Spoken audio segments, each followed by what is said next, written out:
So empiricism, and actually very important one, perception. Empiricism, what does it mean? Observation. Observation. Observation.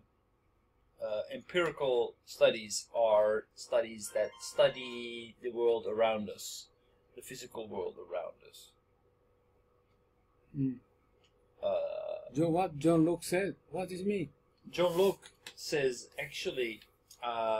He said apple, right? Yeah. So basically, what he says that we are all born with as a blank slate. All our knowledge is built up, but we're all born without any previous knowledge or anything. I think he also denied DNA and anything else. We are just a white sheet of paper, and our experience builds us as human beings. What he says that basically there are things that around us, and they have two kinds of qualities: primary qualities and secondary qualities. The primary qualities are the things that are measurable, objectively measurable. So like the size, the weight, and then the secondary qualities are the taste, for example, and the color. The primary qualities, as I said, are measurable. The secondary qualities are not measurable, because how do you measure taste? How do you measure the exact color of red? They are perception. Basically, things are real if they have these primary qualities. Therefore, we know that they are real. Berkeley, on the other hand, says, well, actually, good luck in measuring these objective qualities, because we cannot observe an apple without also observing these secondary qualities of the apple. So the color and its taste. So he says actually primary and secondary qualities, they are both subjective. They're all perception. And actually perception is a fundamental, like if you want to understand Dutch culture, then you have to understand that we are very much a believer in this perception. Everything is perception. Means that everything is relative. There are no dogmatic truths. People perceive things in different ways. Everything is relative to the position from where you look at something. I think that in general in our culture we are strong believers of that. That you, in order to understand people, you need to understand their perception of the reality. There is no such thing as my reality is right or your reality is right. It's just a difference in perception.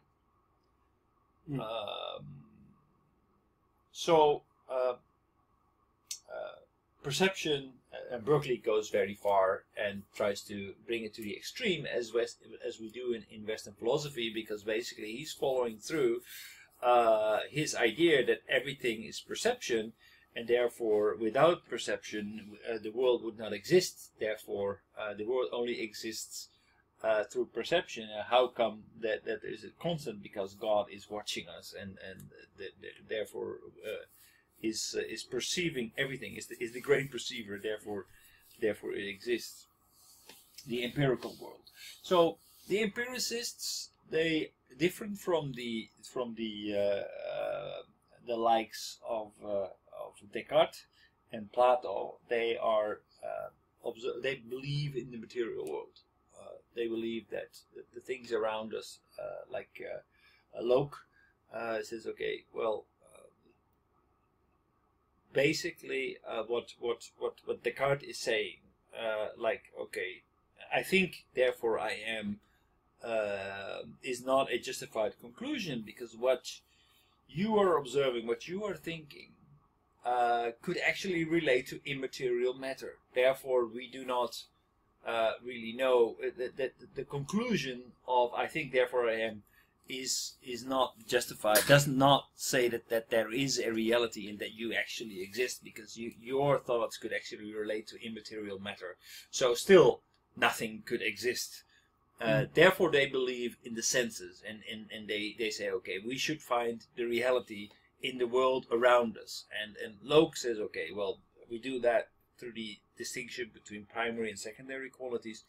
And others say, well, there is no way that you can separate the two. They're always interlinked. Therefore, everything is perception. Everything is relative. Everything is relative to where you stand. And this is a very Western anti-dogmatic way of perceiving the world, as saying, okay, that there is no such thing as the hard truth, because it all depends on how you look at certain things. But Locke, he said first and second something. Why he says like that?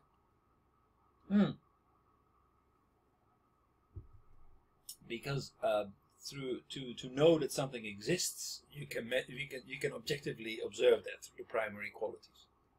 You can talk very long about the secondary qualities, but you cannot disagree on that. But the things that do exist, the things that are true, the things that actually we can agree on can be measured by its primary qualities, because the apple has this texture, the apple has this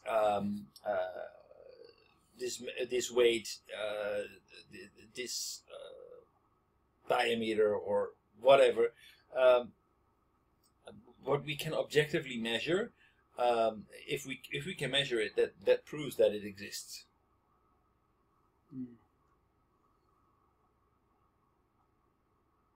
So we can argue about the secondary qualities, but through its primary qualities we can establish that something exists and therefore it's real. So we don't need to go back all the way to I think therefore I am, because actually that is something that can be contested, because what I'm thinking could not relate to an actual world. Could be just thinking about a completely abstract world. Therefore, maybe the fact that I'm thinking and therefore I am may actually not relate to a physical world at all. A physical world should not be established through pure thought. Should be established through observation and through measuring things, the primary qualities of the things around us. So again, this is very fundamental, goes very back to the essence, and tries to say, okay, so how do we know what is real, what exists? Okay, this is easier, right? But why? But my question is, why they are thinking about that kind of empiricism? Why they do? To answer a very big question, this is like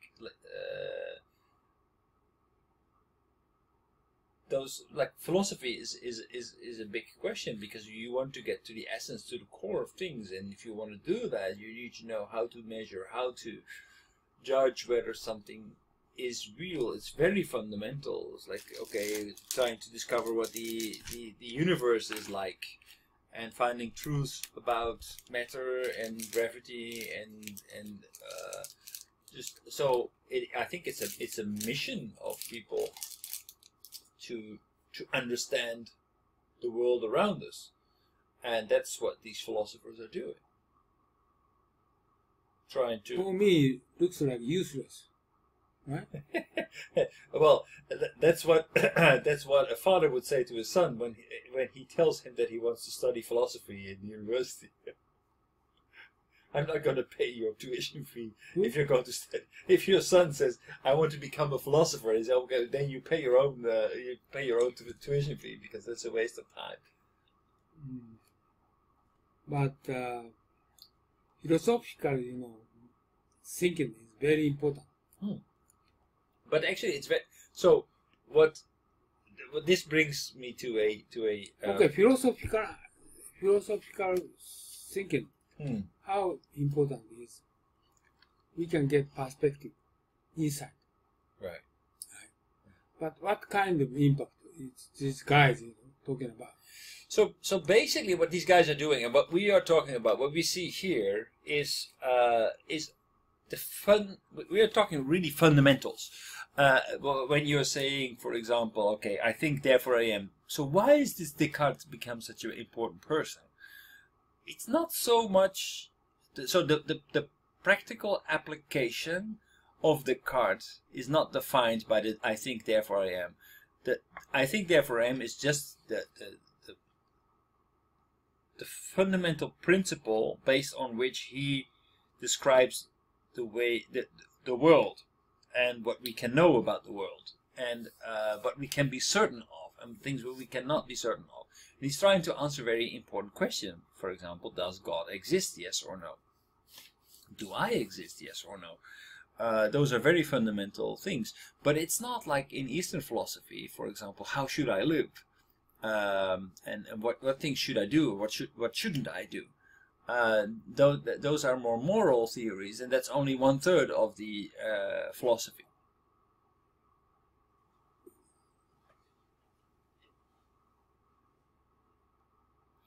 Why Locke?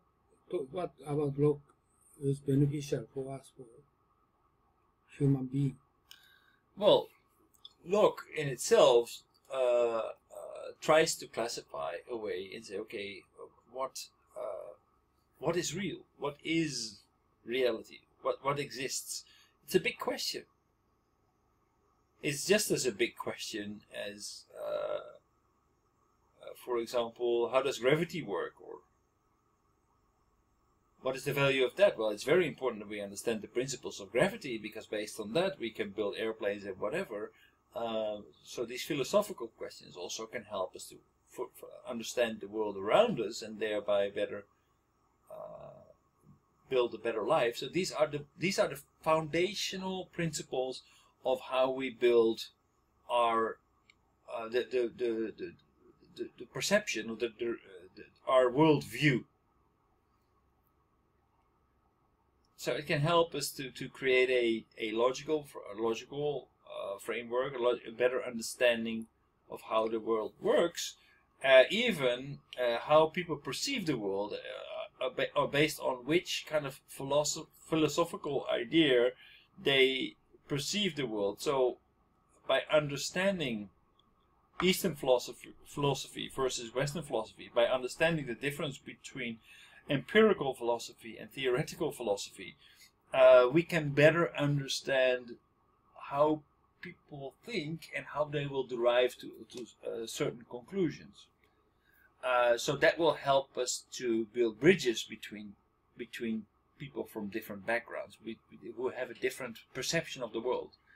Because if you want to create understanding, if you want to build bridges between cultures, for example, then you need to kind of understand what those people's reality looks like and how things connect together in order to create a common ground between the two of you. Common ground.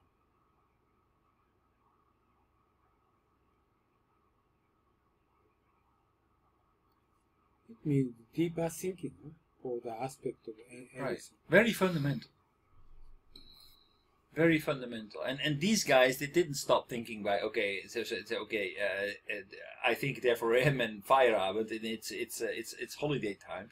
No, that was just the starting point of their idea. That based on those principles, they build up entire worldview and described how the world functions and what we can be certain of and what things are questionable and what kind of how we should measure things in order to establish whether they exist or not, whether we can be certain of their existence.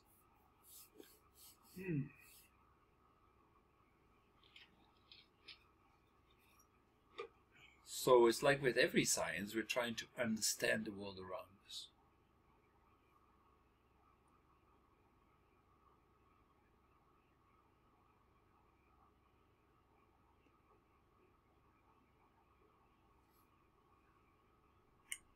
Which is a valid pursuit in itself. I think that's also what you're trying to do when you're writing books. You're trying to grasp the essence of things and present them in a way that they're understandable, that become a theoretical framework.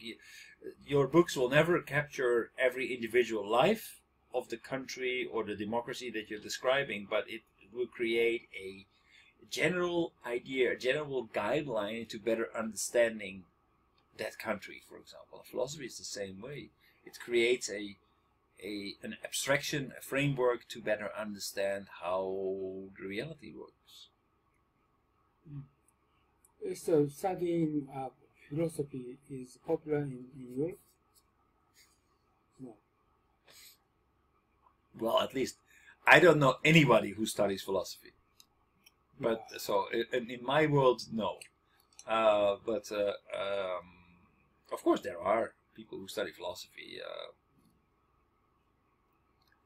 Founder of Teijin, he said, studying philosophy is most important rather than finance and so forth. Philosophy is most important because whenever he wants to study philosophy, he can get perspective and insight of the world. Hmm. But what kind of impact comes from Locke and Berkeley like this? What kind of, this is what I don't understand.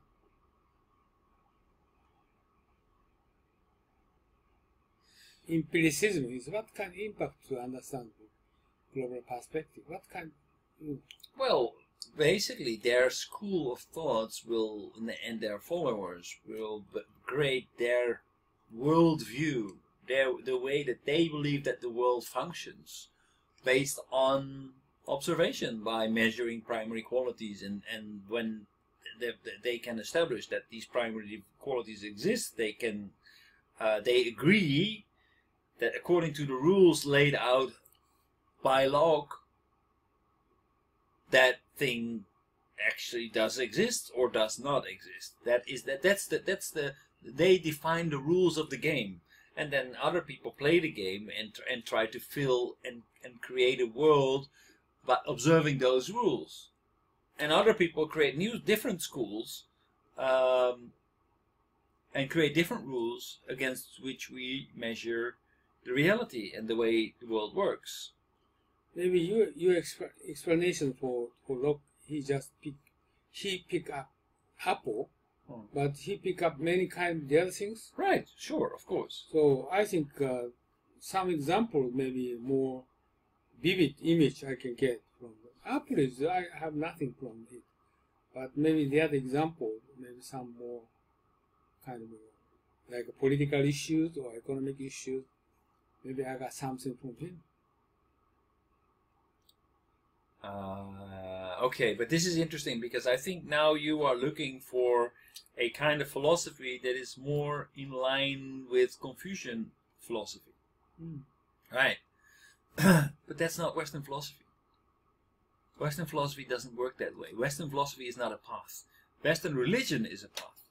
Religion describes us how we should live our lives and what we should do. Western philosophy doesn't do that. Western philosophy tries to find the truth, the essence of things. They love wisdom, the love of wisdom. They are looking for the essence of being. Of course, there is also a stream like the Aristotelian school that is more focusing on these kinds of ethical ground rules. Plato in his what's it called, the Republic, is also focusing more on how we should organize things.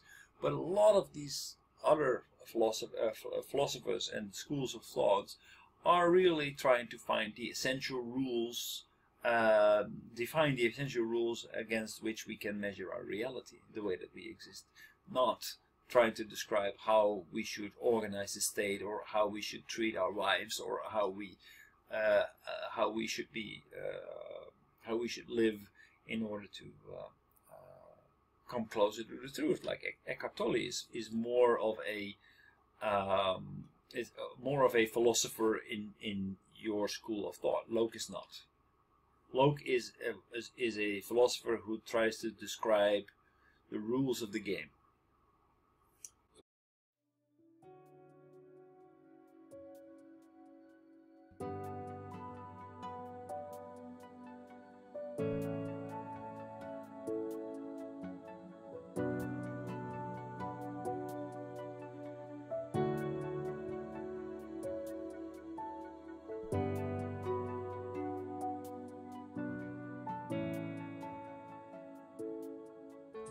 はい、皆さんこんにちは、雲野です。今日はですね、雲野塾の研修のプログラムをご紹介したいと思います。で、こういうふうなホームページありますけれども、ぜひですね、一度中身をご覧になっていただきたいと思います。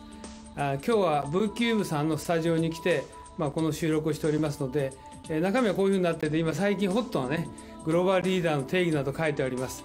で、特に経団連が作成しました留学すれば英語ができて専門性を持つというだけではですね、グローバルリーダーになれないとここに書いてありますようにですね、仕事ができる、専門性を持つ、英語ができるだけじゃなくてですね、私どもの塾ではリベラルアーツということと、それからもう一つは孫子の兵法、さらにはですね、日本の歴史というものを合わせて教えることによって、皆さんが海外の欧米の方々と、もしくは華僑圏の方々と正々堂々と渡り合えるような人物を育成しようというふうなことを考えています。ここに次のスライドが出ておりますけれども、ここに書いてありますのはですね、さらに、私どもの雲野塾の中身につきましてはですね、欧米の資料しか使っておりません。また実際に雲野塾は英語でやっておりますので、英語の講師が話しておりますけど、学習はですね、日本の歴史をまだ教えてますので、学習の午後はですね、日本のプログラムをしております。で、以前はこれ有料だったので、今はですね、実際に会場費も取っていただいておりませんで、毎回5000円ということで、朝9時から午後5時までやっておりますので、ぜひ皆さんですね、ご検討の上ご参加いただければと。英語のできない方もですね、学習の午後、こういうふうな研修をしておりますので、ぜひご参加いただければというふうに思っておりますので、よろしくお願いします。で、ここにさらにですね、グループ討議とか実務の勘どころを教えると書いてありますけど、実際には私が10年ほどですね、欧米の新聞とか雑誌等をですね、集めてきた、もともと英語のベースでございますので、そうしたものをですね、50セッションのテーマに分けて資料作成をしております。そういうことで、世界のオペレーション、もしくはカントリーリスクも含めてですね、しかも世界のトップの方々に対しても、いろいろな分析とか洞察をしてですね、議論をしております。そういったことも含めてですね、今後ともよろしくお願いしたいと思います。以上で私の挨拶を終えますが、今回のこのビデオの収録にあたってはですね、V キューブさんのスタジオをお借りしてですね、お時間を頂戴して、このビデオを作成させていただきました。よろしくお願いします。どうもありがとうございました。